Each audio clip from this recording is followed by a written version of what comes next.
Ladies and gents, welcome back. This is an impromptu stream. I promised you guys this would happen. This is why I said make sure you hit that notification bell, because this is what happens when you go outside of your own schedule. Normally I stream on Fridays at 6:30 Pacific time, but today I had a unique opportunity to get together with someone else in the community, and it brought me to this day. So this is an impromptu live stream. Just give everybody a minute to get that notification, because they have all obviously hit that notification bell and they're getting that notification right now. But yeah, the community here, you guys all out there in the ether, the greatest community on the interwebs, got together last live stream and kept harping on me. You need to talk to a particular YouTuber by the name of UOttawaScotty. You got to get in touch with that guy, because there's a lot to be said and there's a lot of stories that need to be shared around in the community so that everybody knows what's going on there in Ottawa. So what did I do? I reached out. I found an email address and I said, "Hey brother, how you doing?" Everybody's telling me I need to talk to you. And well, Scotty reached right back, and well, Scotty's here tonight. Scotty, welcome. Good to see you, Clyde. First of all, I want to say thank you for having me on your show. Your channel's been on my radar for a while, and I really appreciate you having me here. Absolutely. It's awesome to have another fellow musician. You're a little bit more on the professional side of that than I am. Well, I can't play the piano, so well, we can all plunk away at it. I overheard you saying something about tuning a piano on that one video. Yeah. So you can tune a piano. Well, yeah, I'm a registered piano technician. Like I started a business way back in my early 20s, rebuilding. Like I had a huge shop and everything. I was tuning and rebuilding, actually refinishing pianos as well. So a lot of like my mechanical abilities came from that era of my life. But you know, being young, it was a tumultuous time, to say the least. So for all of us, yeah. But yeah, I actually, that was one of the ways I got connected with the United Peoples of Canada, actually, because they got a couple pianos and a pipe organ in the church. Which we'll get into in a second here, but Yeah, I've actually I'm one of the few people in Ottawa that can rebuild player pianos and like pump organs and that kind of a thing. So I've done a lot of work on like really old instruments. So it's quite interesting, like instruments that would have porcupine quills for plectrums. Like I worked on a harpsichord at one time that had porcupine quills. That's insane. Insane. Yeah, man. Oh, it's so unreal. I'm just learning all this stuff. I actually had to tune my piano myself, and it was because you did, eh? Yeah, it was 50 cents flat, the whole piano. Flat, yeah. And 50 cents is a long way for anyone who's not musically inclined. You're going up half a note. You're exactly half a note flat. So half of a note. Well, half of it. Yeah. Okay. So 50 cents. Yeah. 100 cents would get you to the next note flat in the scale. So exactly. I had a technician come and look at it. It was during COVID. He made an exception because he wouldn't look at most new clients. He came and looked at it and he just said nope. He just walked away. I spoke to him later on the phone because I was at work when he just popped in. I asked my wife, how long was he in there? She's like, 2 minutes. That's it. I was like, okay, you didn't do it. Oh my God, that's.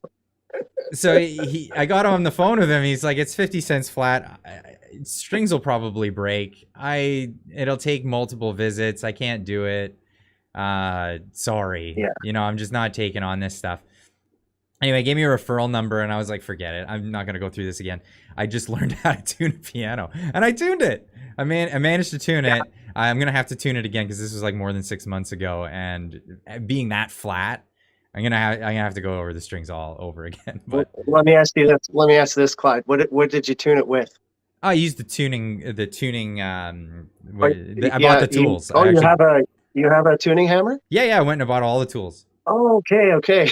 I'm a Good mechanic for by you, trade, man. so I always know that like you don't use an everything tool. There is no such thing as an everything tool. There's a specific tool for the specific job. You do the specific job with that specific tool. So, uh, like an Good. adjustable wrench is just a nut lathe. It just makes things round. Like, just you don't bother that. Get the right size, get the tool. So I did that, and it took me a while, but I managed to make it Oh happen. man, good for you. Good for you. Like you must be a pretty talented guy to do that Well, I on know your what your own. That's not struggles like are. tuning a piano. Like when I first started learning how to tune pianos, it was a good. It took me like honestly, I want to say it took me like almost 4 years to be able to tune a piano proper, like quickly. Like the Yeah, this first wasn't couple quick. pianos I tuned, the first couple pianos I tuned, it took me like half a day. Oh, Like it was brutal. this was a several day adventure. I love it. I I love mean, it. it's at my house, so I took my time, but Yeah. I didn't want to break a string, so I went little by little. but Yeah. but Well, it's not like a guitar where you have your machine heads and you can make incremental changes. Like those tuning hammers, you're like flat, flat, flat, sharp. Okay, come back. yeah. It's really difficult. It's old Oh, technology in it's those things. yeah, really, really. Like there's a certain technique with the hammer that like I'm doing my hammer hand right here. It takes a long, long time to build that technique, and it's really, really difficult to get the string to be able to do what you want it to do. But good on you, man. No, Good, thank good you. on you. Thank you. I made it happen. I made it happen. Now I can actually play along with the things that I want to play along with, or tune it. I don't have to detune my guitar to make the notes work. So it's a thing. It's a thing. Sorry, I just wanted to jump in here. The chat. I got a Yeah, let me super check the chat chat here. from Unacceptable Fringe. That's Derek Smith. He's the writer of one of my favorite books to ever come out about the Freedom Convoy, how the Prime Minister stole freedom. He says Scotty was Oh by yeah, far my favorite live streamer during the convoy, and his hair is almost as legendary as Clyde's beard. They're both they I love both it. reek of patriotism. Awesome. Thank you so much, my man. Freedom mullet I love the all the freedom way, boys mullet. and Are those natural girls. curls? Is that a natural thing? Yeah, I put them in a towel, and it just they curl up, and Just yeah, happens. the ladies love it. No. The Nice. fellas love it. The fellas love it too, though. Well, the first It's video I awesome. saw, you were wearing the hat, but you had your bangs hanging out, and I was just like, "Oh, that is bold. That is a bold Yeah. do."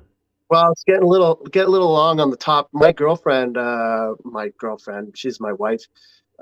She cuts my hair, so it's due for a little bit of a trim on the top there. So I gotta hide her under the hat. But yeah, Jayla cuts my hair. She's Beautiful, great. beautiful. So why don't we get into this? So like you got on my radar a while back. I watched a few of your streams. I watched a few of what was going on there. But then I got this news. A lot of people were talking about this, telling me, hey, Clyde, watch this. I don't have a whole lot of time in a day. Your videos can be quite long. So getting Yeah. to particular parts was difficult for me.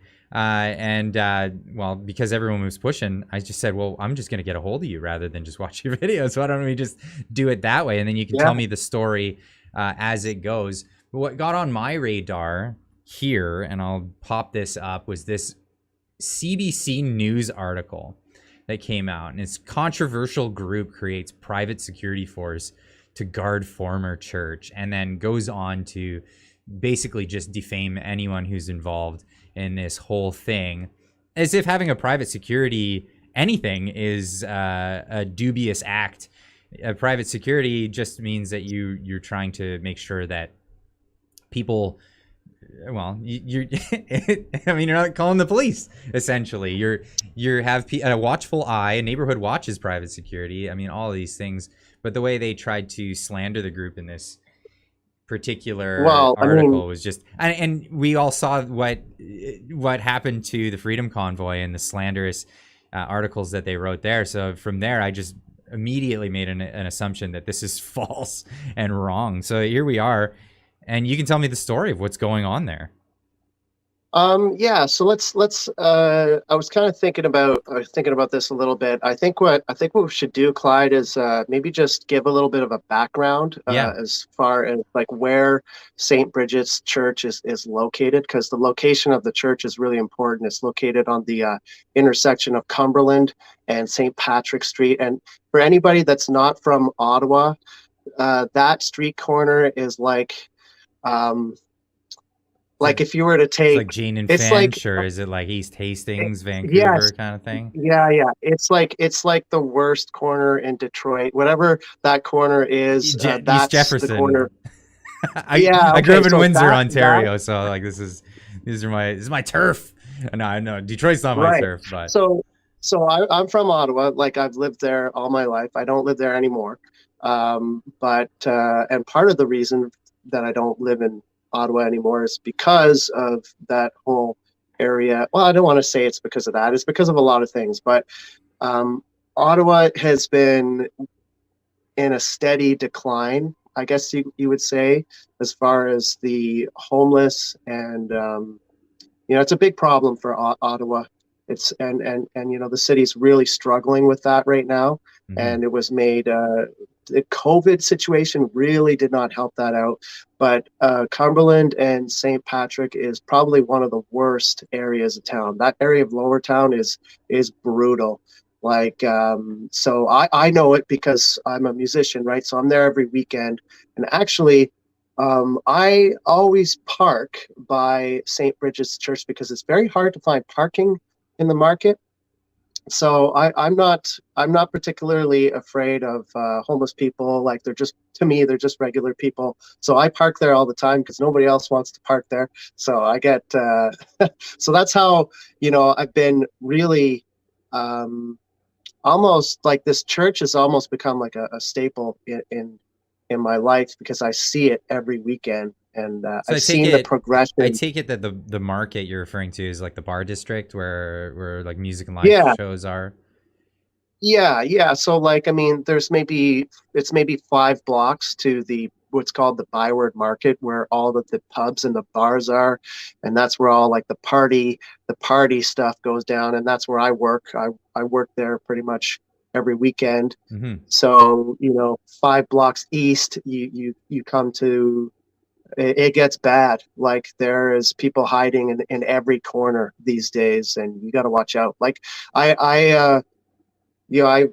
it's only recently that I really started getting pretty afraid walking down there, and I don't get spooked very easily, but it's bad. So yeah, like I'll give you an example, Clyde. Like this is a really really sad thing, but a woman died there 5 nights ago, like outside of the church. She just like OD'd and she died. Wow. So and that happens all the time. A regular kind of occurrence. So it is a lot like So East Hastings in Vancouver. So we have a huge problem for anyone who's listening in Vancouver. East Hastings is like Canada famous for the drug problems that go on, people openly doing drugs, people openly ODing in public. It happens, it's a daily occurrence that somebody ODs, either gets too sick or dies on that street. And it seems like most major cities kind of have their Skid Row kind of close to where the bar district happens to be. Yeah. I don't know why that is, but I mean, anyways, it's a safe injection site, like 1 block east of the church. So, I mean, everybody goes there to get their whatever they're getting. Right. And it just, they all funnel through there, and it's bad. So, yeah, that kind of just paints a bit of a geographical kind of history, or just kind of setting up the scene for this group, right? And I don't know if they really, when they tried to get ownership of the church, whether or not they really understood where they were, like So they're out of towners. They weren't familiar with the area. I'm not sure. Or that's something that I'm not totally positive. But I do know, like the directors live of TUPOC, they live in Ottawa, so they would know. Oh, okay. But people coming in from out of town, because there's a lot of people there staying from out of town as well. So so yeah, like, after the Freedom Convoy happened, Ottawa's still very upset, I guess. I don't know. Sensitive. Yeah, sensitive. I don't know. I don't really understand why. Nothing bad happened. I mean, it was an inconvenience, but anyways, Well, I'm a freedom there's guy. You gotta go. there's a lot of mockery going on around Canada because people are claiming PTSD because of honking, and there are soldiers out there that have real PTSD. They're firemen, ambulance workers, things like that actually suffer from that, and it seems like you want to make your claims, but don't tread on actual people who have actually suffered things. You get what I'm saying on that? Yeah, 100%. I mean, it's a little far-fetched. Yeah, the mockery kind of, in my opinion, is a bit well deserved for people who make big claims like that. But at the same time, I understand. People, it did disrupt their lives. There is that side of it, and you can have a bit of empathy for people who did have to deal with noise or whatever. And just to be clear here, like, I definitely do have empathy for people that were inconvenienced by the Freedom Convoy. I was inconvenienced by the Freedom Convoy. Like, it was congested for the first few days. It was really loud, like until the injunction came in. But anyways, not to get too off topic here. I mean, people are still sensitive about the Freedom Convoy. Right. And Ottawa's the kind of city that definitely holds grudges with those types of things. But so, I was parking down there every weekend, and I see the flags go up around this church, and the church has been vacant since mid 2000, I'm not sure. See, in 2007, Clyde, the church was bought by and turned into an art center, and it was like, I learned the word deconsecrated. That word means that it was like a ceremony had taken place to make it not a church, so now it's considered just a building. And there were some investors that bought it, and they turned it into an art center, and they were doing like concerts there, and they had a little pub in the basement. So for a while, back in the right around 2000, I think 2006 to 2010, they had a little pub there, and it was doing okay, but then eventually that just stopped. So the church has been idle, just sitting there. And we're talking about a big building. This is an ominous building. If you look at pictures of this thing online, it is a sight to behold. Yeah. And not a whole lot of people have been in that building.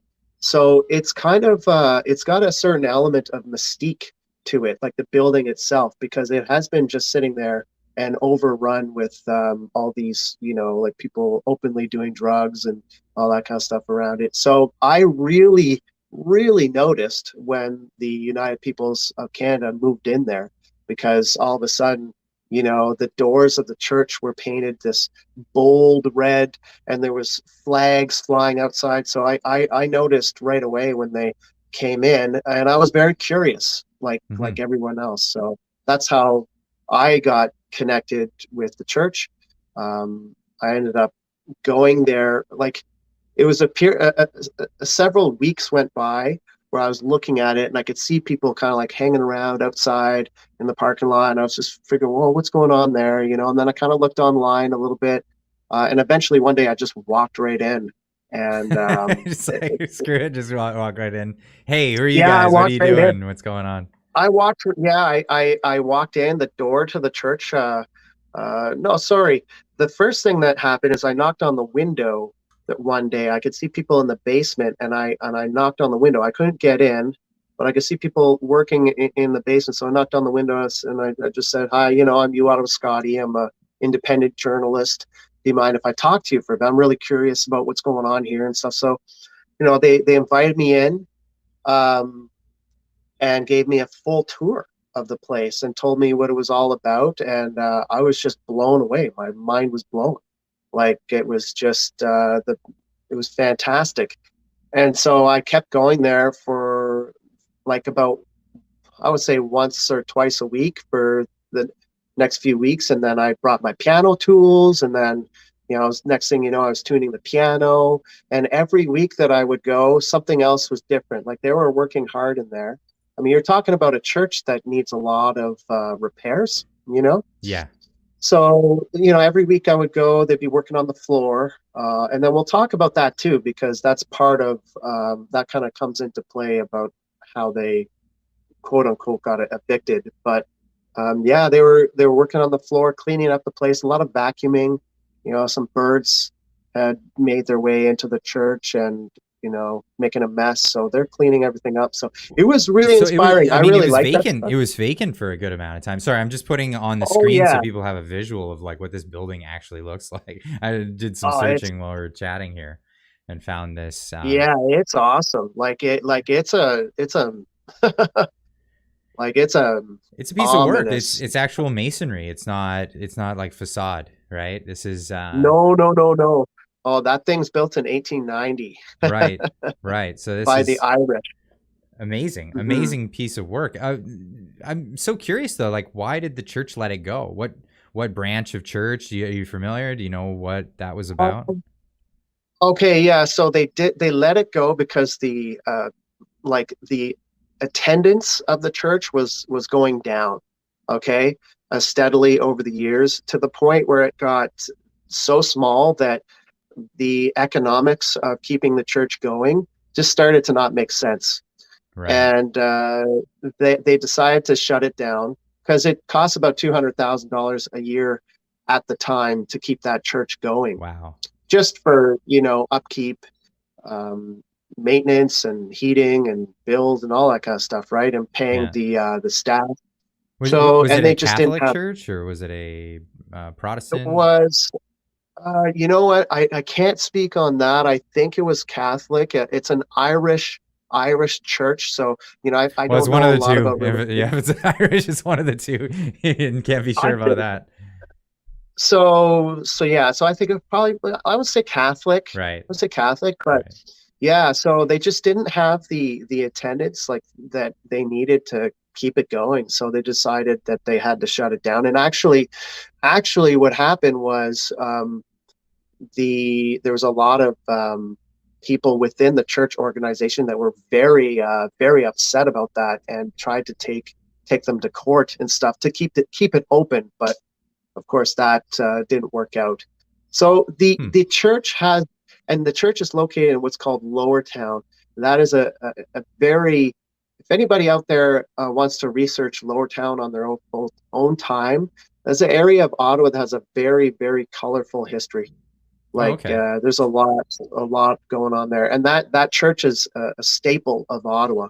Like it's you know, which I think that's why people are upset too, because they see these people moving in, and they think that they think they're like in a way disrespecting the church, but the church has already been deconsecrated. So Wa- right now it's just a building. Wasn't there a bar in there at one point? Something like that? There was a pub in the basement that never really went like it for a little while, but it was not that successful. Like it closed down. I mean, it's just the area. If it was in a different area of town, Clyde, it would have been great, but nothing Right, because survives in that that would have area. been quite a novelty to go into an old church for a night of Yeah, but drinking or whatever. I guess for a lot of people. absolutely. The building itself is awesome. Like it's so cool, but that area of town is, you don't want to be there. You do not want to be there. It's Yeah, yeah, so no, I get it. So I've hung out in Gastown in Vancouver, and it's so close to Hastings, and there's a lot of bars right on the border, like right on the border yeah. of where it's like real cracked out town, and where everybody hangs out and goes to the bars. So yeah, I know what it's like. You feeling tipsy and you walk out of the bar and you make one wrong turn, you're not in Albuquerque anymore. Yeah, it's weird how that imaginary line exists, but yeah, you hit the nail right on the head. So that, for anybody that's watching that's not from Ottawa, like what Clyde is describing right there, that's exactly how it is, Mm-hmm. and you're in the wrong area of town. You don't want to be like it's dark. It's you don't want to go drinking there, man. You don't. Sketchy. It's not a fun Sketchy. time. Yeah, it's Yeah. sketchy. Yeah. You're in fear of getting mugged or whatever. And I've heard all Oh kinds yeah. of horrible stories of people being held up at needlepoint, actually in Vancouver. That's a thing. Okay. Yeah. Well, I don't. I haven't really heard too many stories about people getting like mugged and stuff, but there's people shooting up there just in the open. It's just not a nice place. Like Yeah. people are smoking crack everywhere, and yeah, it's just it's one of those places. So, anyways, Yeah. that's sort of the history behind it, I guess. I Right. guess you could say. So, anyways, this organization recently took it over. Now, I'm not sure when they took it over, but Do you know? I would. Do you know a little bit about them? Like a bit about their Yeah, background, their history, what they're about? yeah, I do. So, like, I've done a lot of hanging out with them, like off camera. I'll do my live streams, but I like to respect people's privacy as well, and it's good to talk to people just hanging out, like off camera too. And from what I gather, after the Freedom Convoy, you've got a lot of offshoot organizations, right? You've got like Veterans for Freedom. I don't know if you've heard of them. Yep. You've got Action for Canada. You've got, Game On, which is like, promoting sports for kids that I guess are like unvaccinated. There's a Hmm. bunch of different ones, right? Because after the Freedom Convoy ended, it wasn't just like everybody went home. All of these smaller little factions started up, right? And the director of the United Peoples of Canada's name, one of them's name is Diane. And Diane was, from what she tells me, housing some of the truckers and people involved with the Freedom Convoy. And they became friends and started hanging out. One of them was William. And this is their idea. This is their own little offshoot. And I got to be careful what I say here because they're trying to actually distance themselves from the Freedom Convoy. So although this may have spawned out of the Freedom Convoy, it is not related to or really has anything to do with the Freedom Convoy. It's its own thing. Right. It's all about freedom. It's all about freedom of speech and being inclusive because the Canadians are upset. They're upset at the Prime Minister for dividing our country, for pitting us against each other. And, if you read the United Peoples of Canada's website, they're all about uniting people. They're called the United People of Canada. They are not discriminatory against any particular ideas. It's a place where anybody can express their ideas openly and not be discriminated against from all cultures. So what they're trying to do is really really a great thing, and it's upsetting, Clyde, watching the community like just it's really hard So two watching points this. there But I wanted to bring up, and that was the yeah, first one was I as we were watching the hearings for Tamara Litch when she was the last one that she was given bail, the Crown prosecutor actually tried to tie her to this group in that hearing, where she said, no, we have no affiliation with that. And TUPOC is their own organization. The Freedom Convoy was their own organization. There may have been yeah. overlap, but there's no tie there. Well, like for instance, there are people that are at the United Peoples of Canada that were also at the Freedom Convoy, like myself. But there's not really any like there's. It's not the Freedom Convoy. Right. It has nothing to do. It has nothing to do with the Freedom Convoy. It's its own thing. It's about creating a strong community. It's about doing community service and healing. It has nothing to do with the Freedom Convoy. And the whole thing with Tamara Litch is there's one of the directors. I forget her name. She somehow had some connection to Tamara Litch, but it was that doesn't Loose and necessarily fleeting mean that. kind of connection, like not really a Yeah, solid connection. yeah, it's like I don't know. It's like if I said hi to you on the street and then claimed that I was part of your YouTube channel or something because I met you. Like it's you know what I mean? The Like, analogy I was thinking of was Michael Jordan in playing baseball after he left the Chicago Bulls didn't do so in the name of the Chicago Bulls. You yeah, exactly. know? Exactly. That's an excellent analogy. You're good. Thanks. You got the analogies down. Yeah. But so for people out there watching, that's a great analogy. And yeah, so there are people there. Like if you go to the United Peoples of Canada, you're going to go to the parking lot, you're going to see some trucks that are flying Canadian flags. Ooh, scary. Scary flags, and that have like some freedom stuff on it. But I mean, it really is just it's Well, its own shouldn't thing. all Canadians care about freedom and the open democratic society that we evidently or apparently live in? We should I think we we should all should have those because shared values. I don't depend. Doesn't matter what organization you happen to be running with. absolutely. I mean, we saw what happened in the Freedom Convoy. Like you think that the government can't mess with your bank account? Like I was so afraid in the Freedom Convoy. I was very lucky that I didn't get my bank account frozen. Mm-hmm. You got to watch what you say now. You can't really talk openly. I can't. I lost a lot of friends during the Freedom Convoy. I had some issues. Like, fortunately, not so many issues with the family, but there were a few, and that's the narrative, right, for all families in Canada. We had people like Clyde. I'll give you an example. I have people that come to my shows now, and they tell me, their story, right? This woman that was at one of my shows this last weekend, she worked for the NHL, actually. She was an accountant for the NHL. For 14 years, they fired her because she didn't get vaccinated, and they have not given her job back, and she has not been compensated with any form of restitution.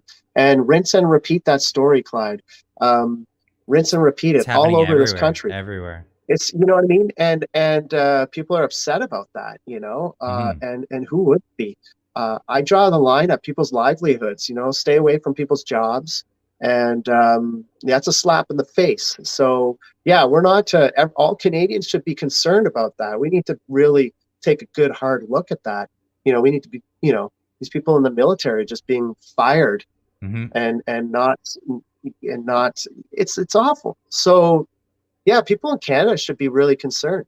And if it weren't for places like the United Peoples of Canada, we would have nowhere to go and discuss these very important things openly without being criticized or afraid of being called a terrorist. Like Right. we're into this thing where we're all calling each other Nazis and terrorists now. I mean, it's that's awful. Yeah, it's hyperbole gone way, way too far. I call Twitter the hyperbolic chamber because it's just where everyone goes to spit their most awful vitriol. Engaging with people there is like shouting at a angry chihuahua behind a chain link fence. But it is worth it in the end if you can show somebody else that you're being rational in a situation like that and make those engagements. Yeah. So anyways, I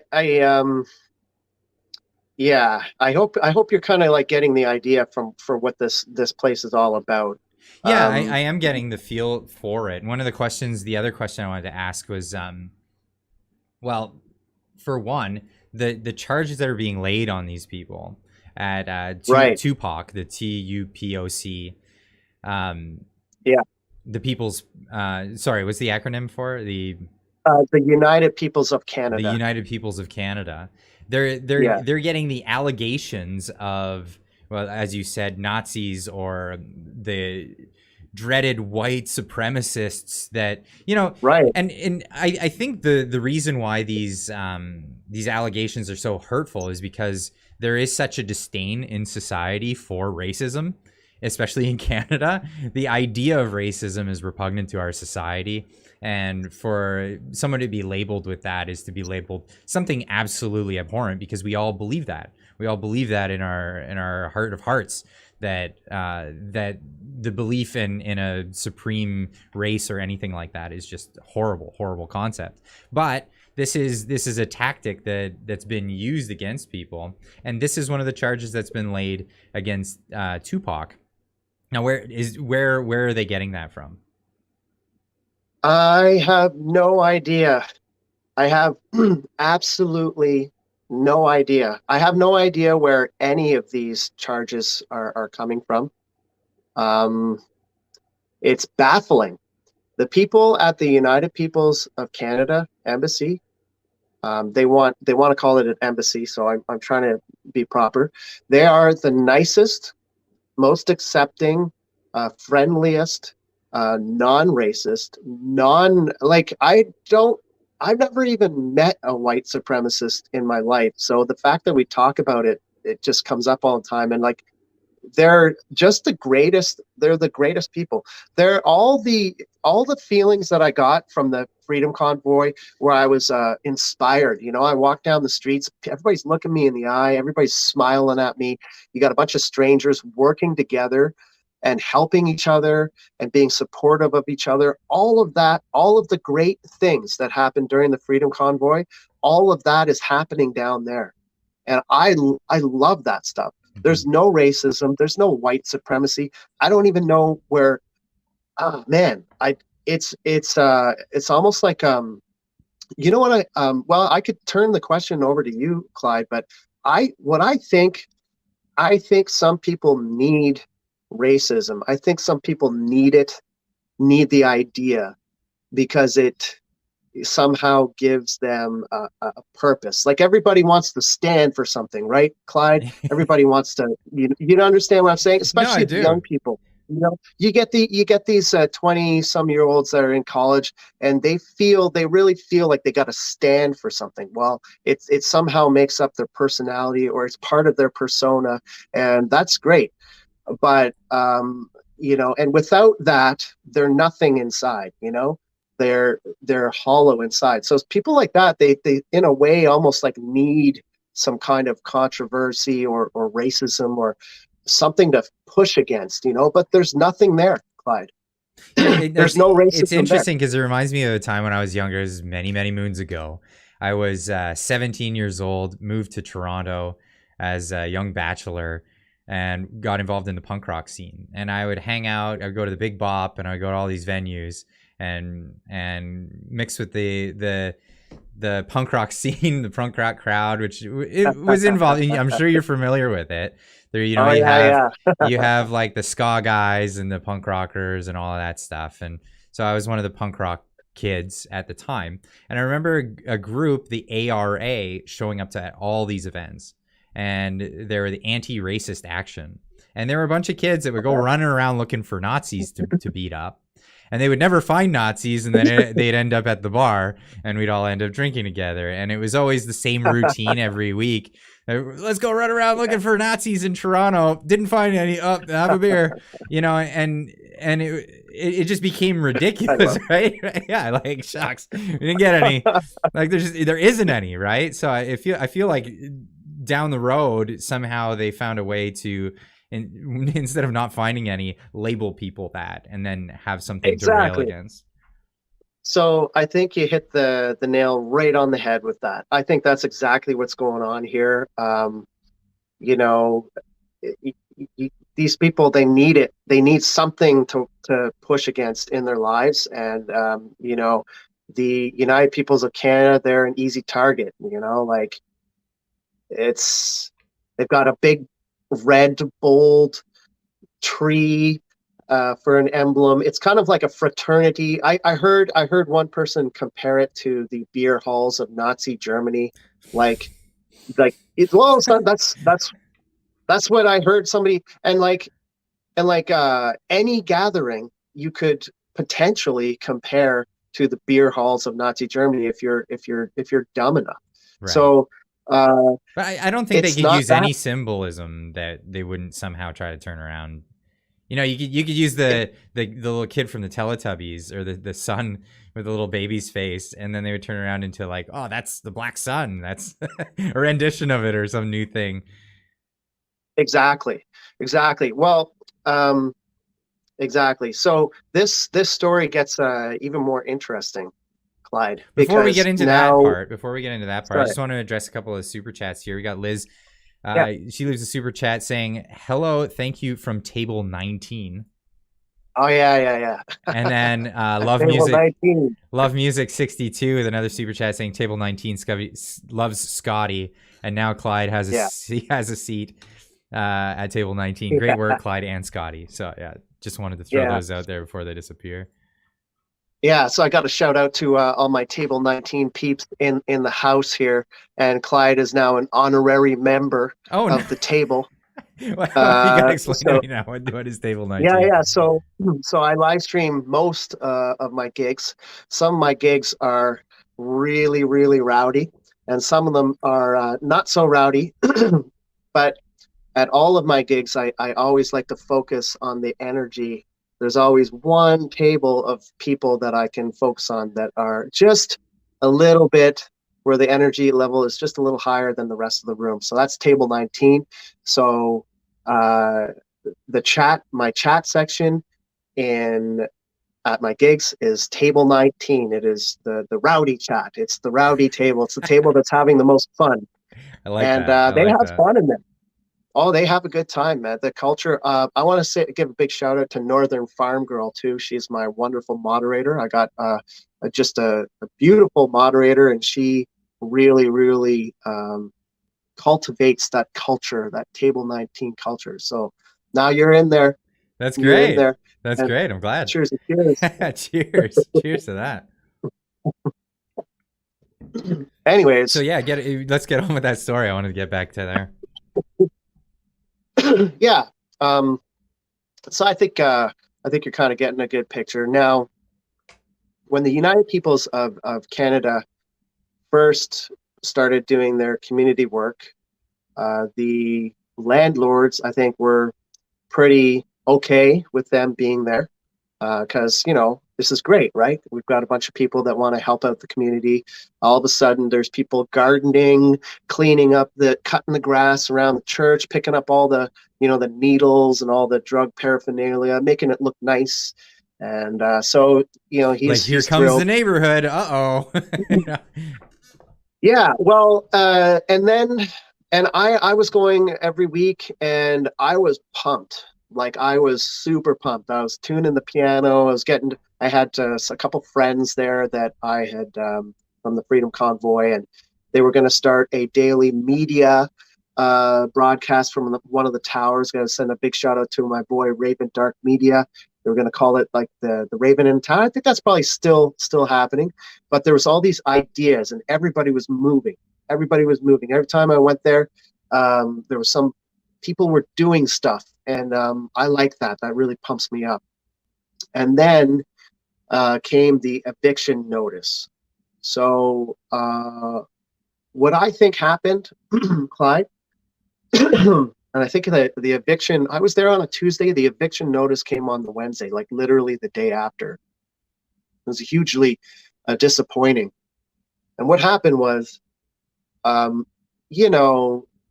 Lower Town, Ottawa community just started complaining. There started being people saying, oh, these guys are the Freedom Convoy. They're white supremacists. They're racist, and they're going to cause all these problems in our neighborhood. Meanwhile, there's just like crackheads everywhere. Nobody's concerned about that. Everybody's concerned about these guys in this community center. And, I think he started. Now, I'm going to say, I don't know this to be true. This is what I think happened. Okay. So, and this is what I've been told by other members of the United Peoples of Canada. The owner of the property refused to take the rent because he was just getting so many complaints from the community. So they're trying to pay the rent, which I believe is $5,000 a month, I think. Somewhere in that neighborhood. So like a bachelorette apartment here in British Columbia. Yeah. Yeah, yeah. Um, They call it a so studio yeah, these days. It sounds more swanky when you call it a studio. yeah, yeah. It's just a one room Meanwhile, you with a get to toilet in the corner. right and a Coleman stove out back Yeah, there, that's a right. communal Coleman stove. Yeah, 'cause you don't even get your own Coleman. Everybody bring their own propane. That's right. Um, so Five anyways, grand a month for yeah, rent for this place, and they were trying to pay it. So I yeah, they're trying to pay it. I was under the understanding that they had purchased the church. So that's not the case. They're in, so they're in the process of purchasing the church, and while they are in the process of purchasing it, they were renting it in the meantime because these things take a while. There's a lot Okay. of legalities concerned because it is a heritage building as well. So there's a bunch of codes and bylaws to do, with that as well. So they're in the process of purchasing and in the meantime renting, but in that whole meantime, the owner of the church has kept on getting crazy complaints and backlash from the community. So stop taking the rent. And there are a couple legal loopholes that commercial buildings can get into. And apparently, if they don't accept the rent, then they have every right to evict the tenants. Apparently, but it's a civil matter, and it is being worked out in the courts right now. And the United Peoples of Canada have their own lawyers that are working on the situation right now. So it's not a for sure thing that they can be evicted, but the owner is trying to evict them right now. And the bailiff that came to change the locks and all that kind of stuff, that's a whole other thing. He looked like a disheveled alcoholic, really. So people didn't even believe that he was a real bailiff for a while. But so that's where the drama really started to happen. They tried to evict them. They didn't leave. The bailiff said he was coming back on the Thursday at 2:30 a.m. with reinforcements, whatever that means. So the United Peoples of Canada said, okay, fine, we'll see you here at 2:30 a.m. and we'll have our reinforcements too. So they put out the word to all of the community that were supporting them, and they had a bunch of people come down there to support them, and they've been there ever since, supporting them and just showing strength. And I'm one of those people, I guess. So because it's a So commercial license, there's a different set of rules, I guess, for occupying the property. that's correct. That's correct. So Because as I much know as what far the as my landlord tenant act is like, and it always favors the tenant over the landlord in that type of arrangement. But I'm taking it that it's completely different here. it is different in commercial properties. So yeah, but it is a civil dispute right now, and there's nothing really that the police can do to make them leave because it's kind of up in the air right now. Well, At the especially if they same have an time, agreement where they said, "Well, we'll pay you this rent." They said, "Yes, we'll accept that rent," and then now it's being reneged upon. So is this like is exactly. this like a malicious or like some sort of malice from the owner of the business, or is he just trying to kind of wipe his hands free of this and walk away from the scenario that he's found himself in with the community? Or That's what I think. So my best guess is this, because I haven't met the owner, but I've met the directors of the United Peoples of Canada, and they said they have been trying to pay the rent. And they got the documents to prove it. mm-hmm. The other issue that the landlord said is that they didn't have liability insurance, but they do, and they have the documents to prove it. And So yeah, that's the stalemate that is happening right now. And in the meantime, there's just all kinds of drama happening on the daily. Every hour down there, there's something going on, some kind of drama Like happening. what sort of things is this, like just with the community or with Yeah, um bad stuff, man. bad stuff like like assaults, the members of the community coming and assaulting the members of the United Peoples of Canada, taking their phones, smashing their phones. Um, it's all kinds of stuff, really, really bad stuff. Like it went from being a really cool, positive vibe to getting really dark really quickly.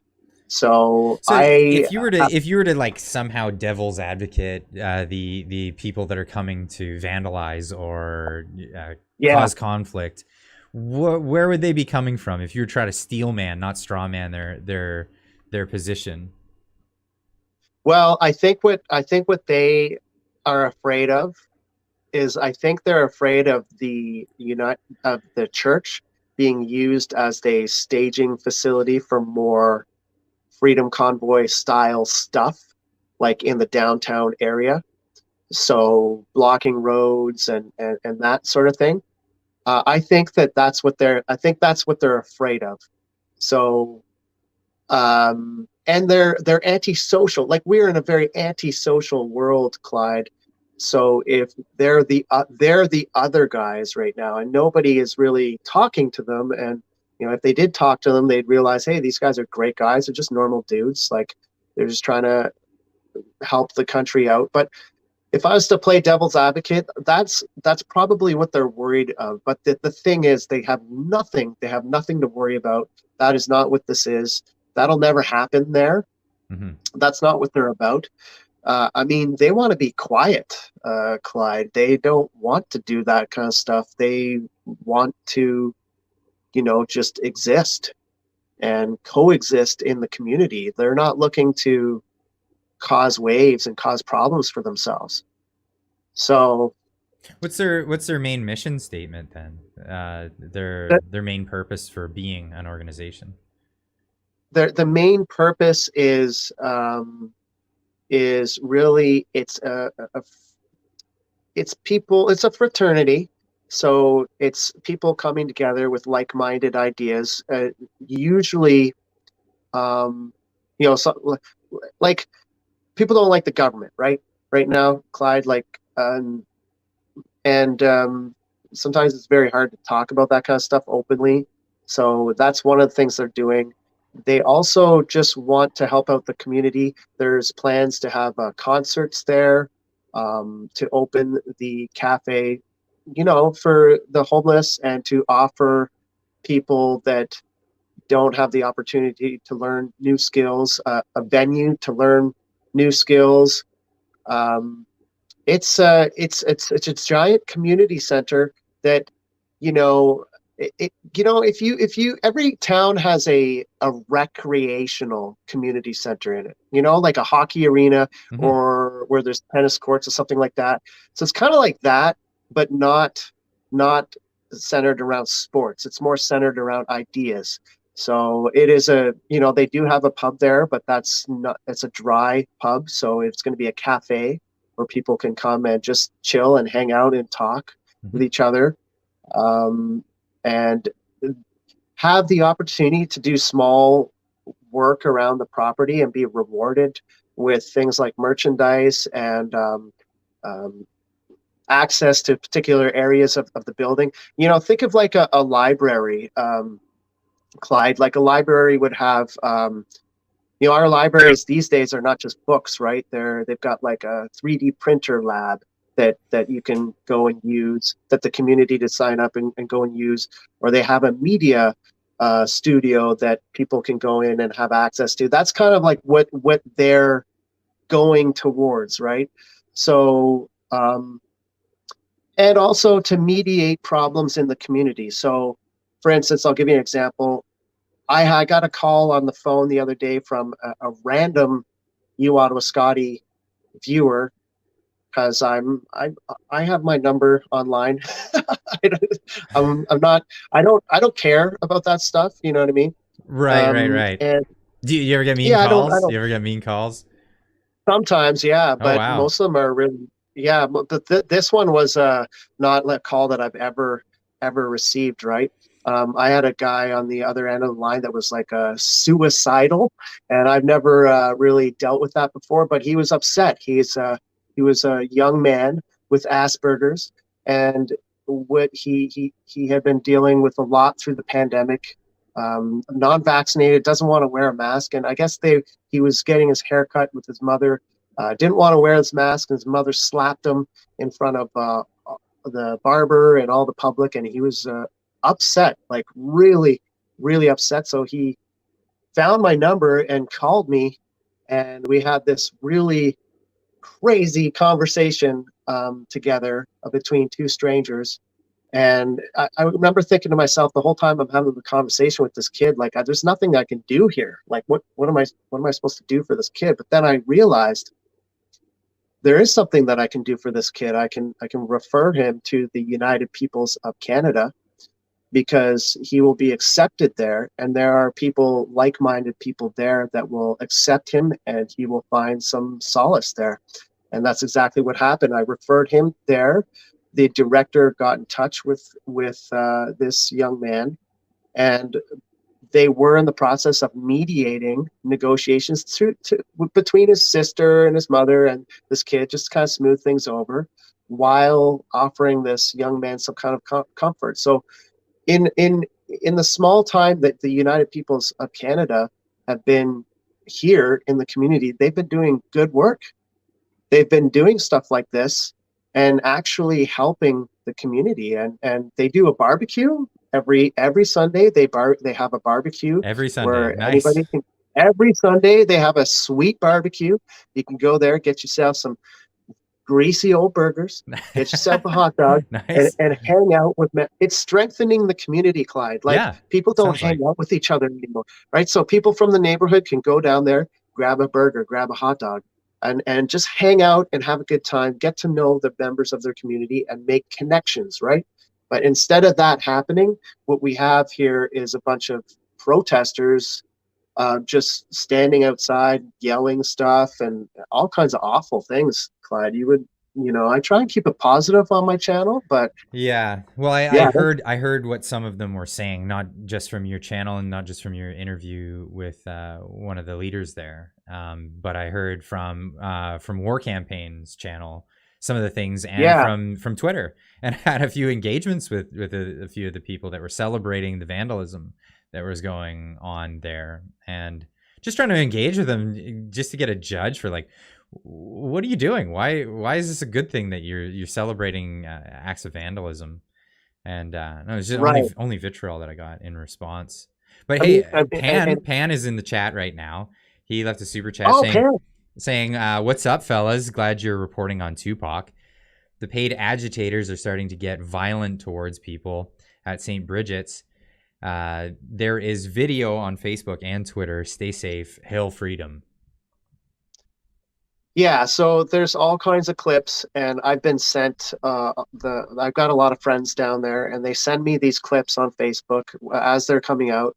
So I'm getting clips throughout the day of just all these awful acts happening, and I've considered posting them on my YouTube channel, but I just can't. They're just so awful, and I want to focus on the positive vibes there, but honestly, Clyde, it's really upsetting.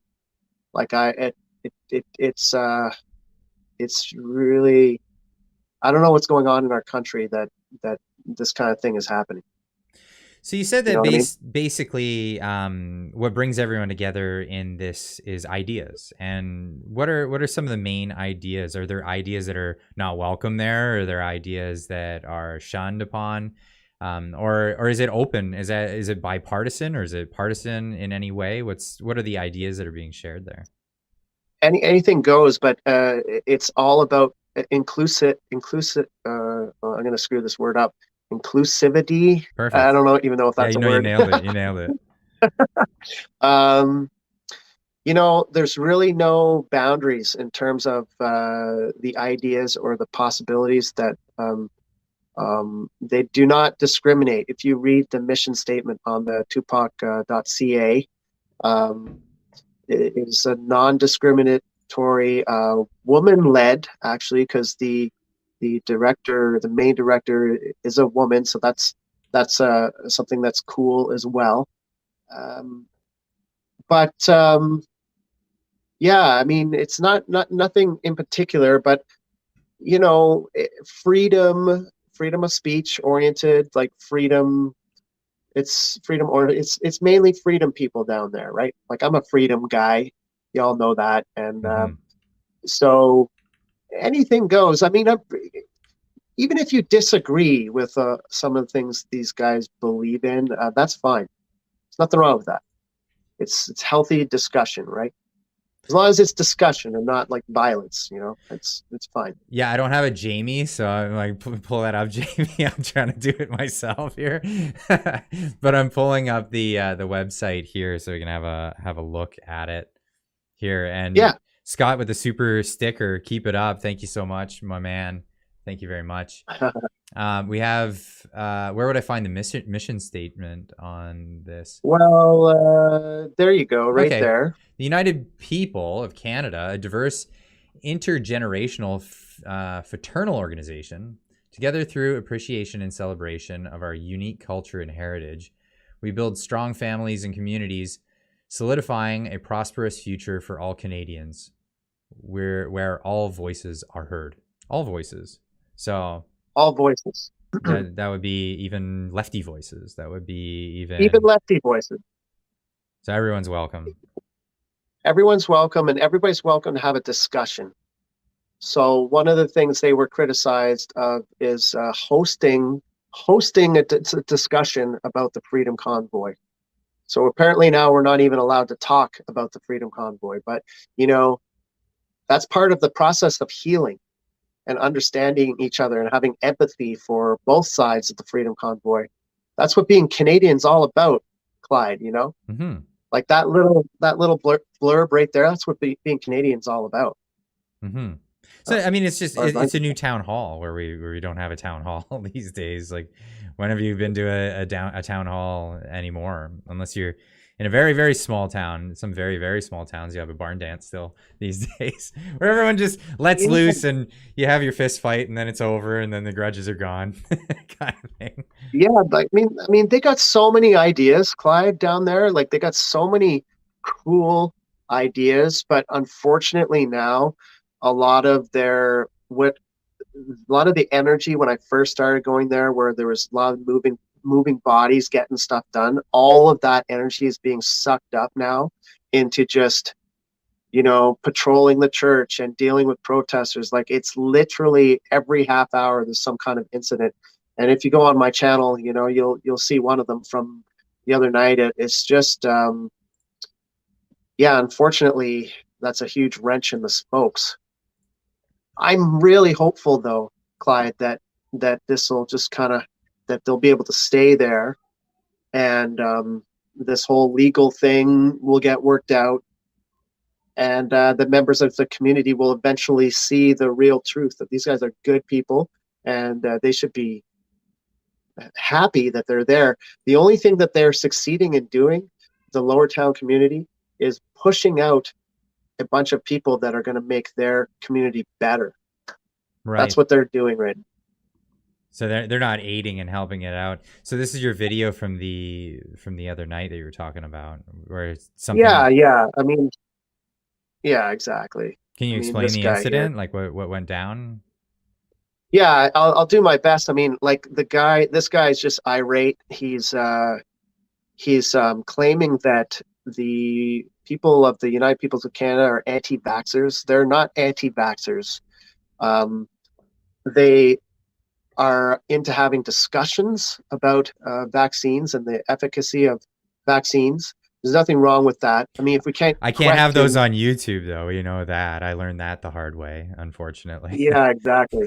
I mean, see, there's certain things you can't talk about, right? So he was accusing all these people of being anti-vaxxers, and saying that members of the United Peoples of Canada beat him up because he was wearing a mask, which is complete and utter nonsense. Mm-hmm. It's just nonsense, right? They're just lies. Nobody would ever do that. So yeah, here's a couple of my friends from United. But anyways, if you haven't seen the video, just check it out. I mean, the video speaks for itself. That protester there is definitely, there's about one of those every half hour. it seems, and just it's I don't know how they do it, Clyde. I can't deal with that much negativity and conflict in my life. It really it really gets like it really wears on me, you Yeah. know. No, I But understand. they're just there, man. Like they're just there every day. Like just yeah. My Nonstop. hat goes off to nonstop, man. They're dedicated.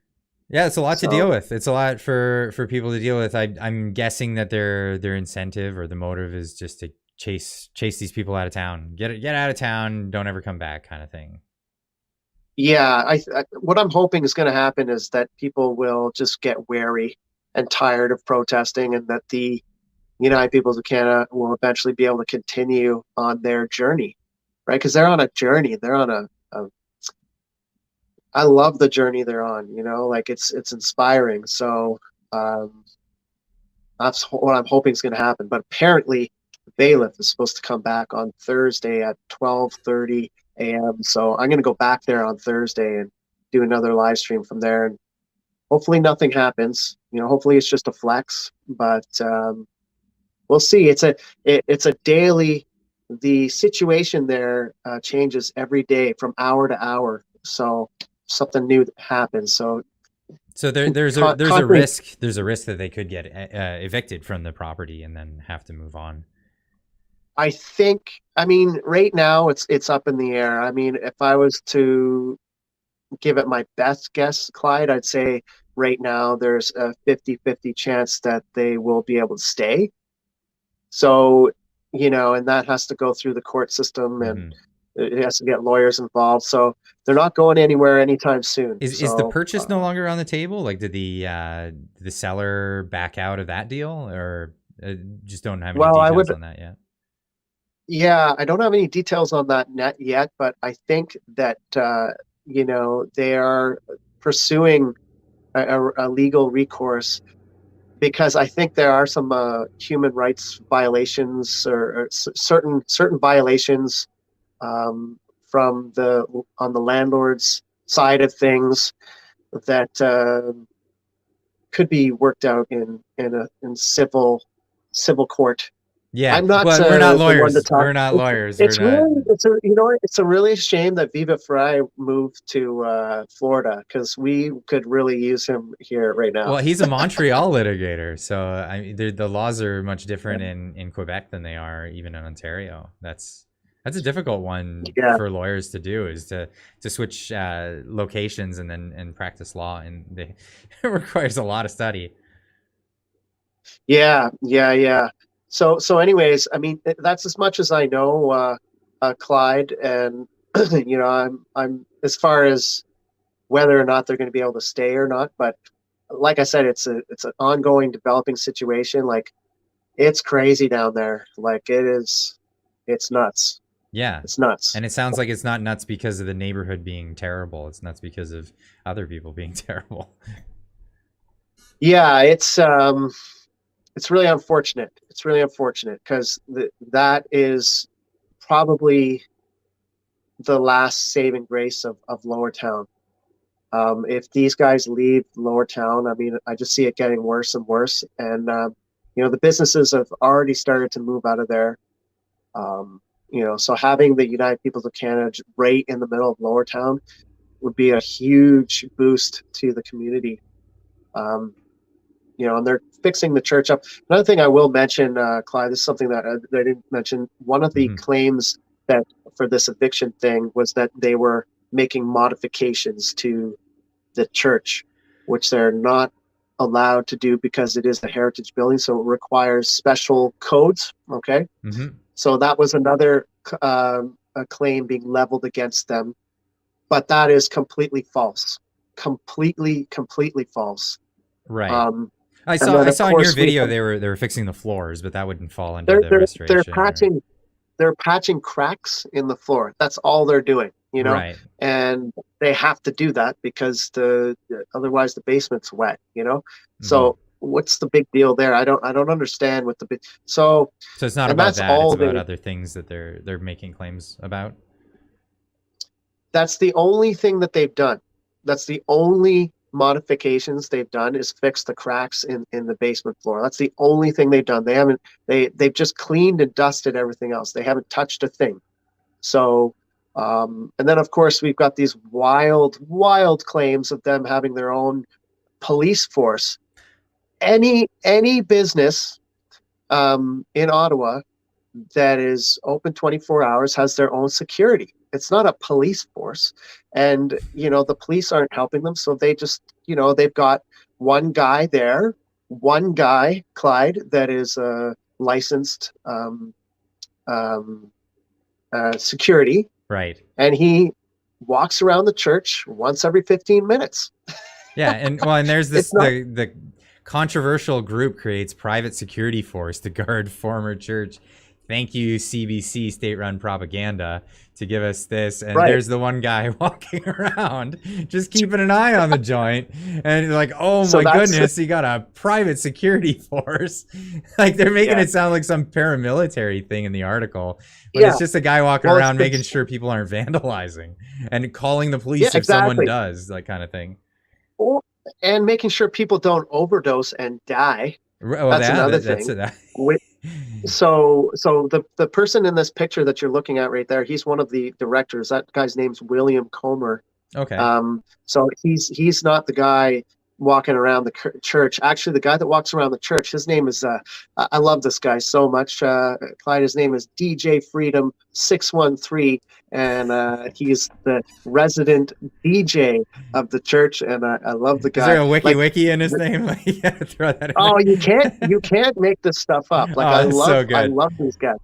There's so many characters there. This, everybody's got a nickname, Nice. And I love it.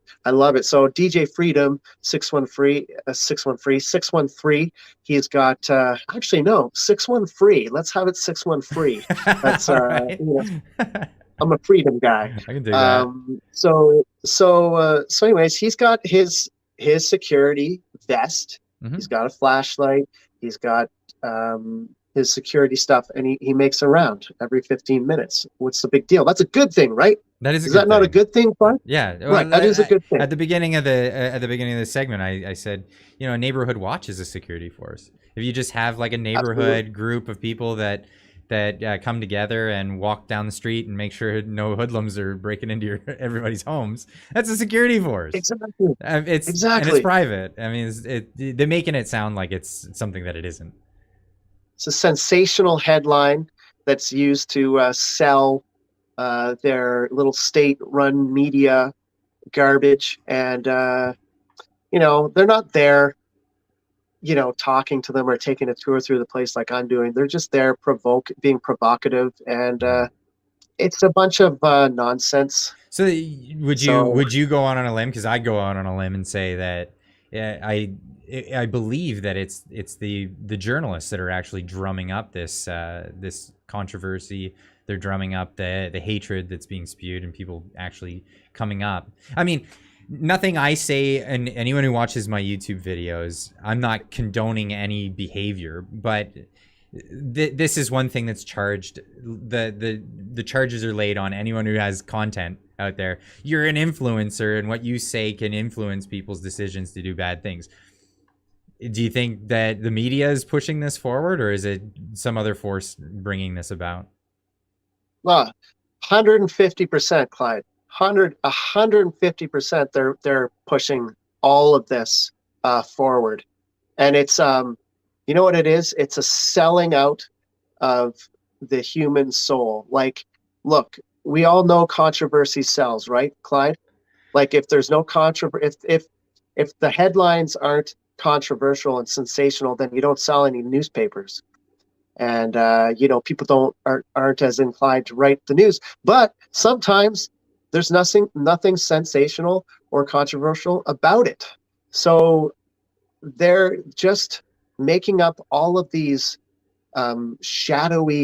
they're creating this shadowy entity, this United Peoples of Canada, this shadowy group. They're just a bunch of regular people, and it's not a private police force. It's just one dude that walks around every 15 minutes But yeah, no, you're 100% right. I would go out on a limb any day and say that. And I think the media has a big responsibility in this, and they should be really ashamed of themselves for what they're doing, because they're causing a lot of problems. They're selling out our human society for their headlines and for their ratings, essentially, and they're causing a lot of pain and suffering in Canada amongst the citizens of Canada. Mm-hmm. We're all squabbling with each other, right, Clyde? Yeah. Like everybody's squabbling over stupid stuff to do with the pandemic, and the papers are there just raking it all in. And it's disgraceful. Disgraceful. And that's just one thing that I learned in the convoy. Is never, ever, ever trust what is written in the mainstream media. It's all nonsense. Well, that's how I'm here. I read that article and I went, this is hogwash. I'm going to get the real story. I want to know what's really going on. But I mean, if it wasn't for people like you and at least trying, like you're doing the job of a journalism right now, of a journalist right now. That's what you're doing, right? I hate to throw that label on me, because I'm not a journalist, right? I'm just a guy who's just trying to talk with people and figure out what's going on. Like during the convoy, I just wanted to talk about it because I'm interested. I'm an opinion guy. I talk about my opinion too much, and it gets annoying at work, so I do it on YouTube, right? And yeah. So I put it out on YouTube, but people weren't reporting on what was actually happening in Ottawa. So I was gathering information from real sources on the ground. Call it journalism, call it just gathering sources and letting people know what's happening. Because a lot of what I talk about right now is from actual articles that are being written by actual journalists, and I'm just doing opinion pieces a lot. But here I am actually getting information from on the ground and talking to someone who's doing some real citizen journalism. Well, your job as a journalist, like traditionally, like it's interesting if you look at like for instance, if you look at broadcasts from the CBC during the Gulf War in the 1990s, look at those broadcasts. They're very different from the news that we get today. It's just basically reporting on what's happening. There's no opinion in there. And I've seen, if it's not video game footage, you gotta be careful these days. Exactly. So I mean, but the journalists today, they don't do that. They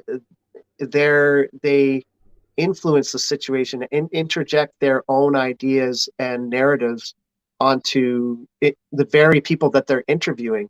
So I'll give you an example. Like the director of the United Peoples of Canada, I forget her name off the top of my head, but they were interviewing her the other day and they provoked her. Like they were almost like arguing with her while doing an interview, and then they posted that online, and it made her look like she was very excitable. And you understand what I'm saying? They worked her up. And like I've hung out with her numerous times. She's totally chill, totally one of the coolest people. But that's not your job as a journalist, to go there and be provocative. And even in the Freedom Convoy, I did my best to talk to all of the counter protesters and see what they're all about. I never tried to argue with them. Mm-hmm. That's not my job. It's not my job to argue with them, or but it's important that we know what they feel too. So well, during the Freedom Convoy, the big thing was they were pushing this anti-vax narrative, and that was the big thing. And then obviously the racism card, they pulled that one out. But I put this out. This is the first thing I put out on the subject. It was this is a tweet. I saved it because I was like, this is what started it all, right? I really kept my opinion to myself on my channel for a long time. But then in case any of you are confused, there's a group of truckers in Canada who are 90% vaccinated, protesting government overreach and citizens being tracked with QR codes. If you hear otherwise, you might be being lied to. And that was my main statement beginning the whole thing, because the narrative shifted. It shifted from what their actual grievance was, which was the ArriveCAN app, as it was brought up, and we're still covering that today. We're still talking about ArriveCAN. Exactly. And that was the main thing. And they were like, no, we're not doing this. We did the vax, we did the isolation, we did the masks, we did all that stuff. That wasn't good enough. And now you want this other thing, and then the narrative got flipped on them, right? That was the whole concept. And it really frustrated me, and it took me to, okay, I got to keep doing this. I got to keep doing this because now the mask's been lifted. The curtain's been, drawn back, and you can see who the wizard is. And yeah, I lost my mic. I'm getting excited. But and that was the situation. So I felt like, no, I have to keep going with this now. And I got to keep trying to find the truth in any situation. And again, I read that article, and it just red flags went off in my head. There's no way that this is true, that they got private militarized security forces and they're a big racist, bigoted group hanging out at this church and bought it up and all this stuff that they were actually spewing.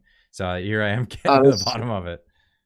Yeah, I mean, it's really eye-opening when you're the person there and you see what's actually going on, and then you read a headline the next day.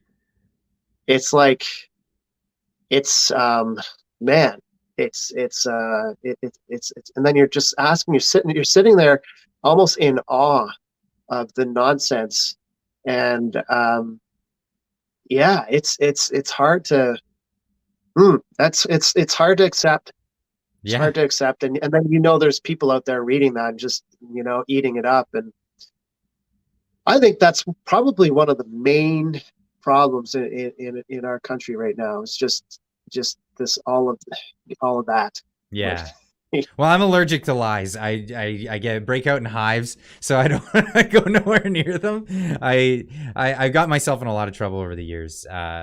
Just with family, you have the white lies in your own family, and you become a black sheep just by pointing it out. Like, I'm not living that. I'm not saying that, amongst friends, amongst coworkers. I've always been the guy who just says it as it is. I get myself in a lot of trouble that way.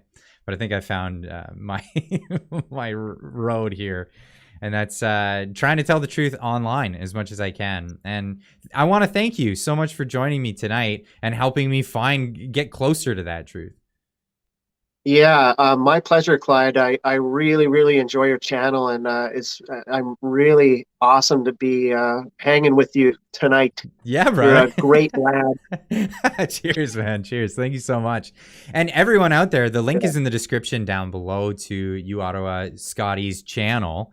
Go check it out. And there's going to be updates coming soon. Obviously, lots of things going on with the church. Yeah, tomorrow. So be over there, get subscribed, hit that notification bell. Make sure that you do that. Honestly, I've saw in the chat so many times already tonight. Why am I not subscribed to Clyde's channel? I had to resub. So there's weird things going on the interwebs. So make sure you're subscribed. Yeah. Make a bookmark, whatever you got to do. But we're trying to get this news out there. Do people use bookmarks anymore? Is that a thing? I don't know. I hope so. I hope so. Yeah.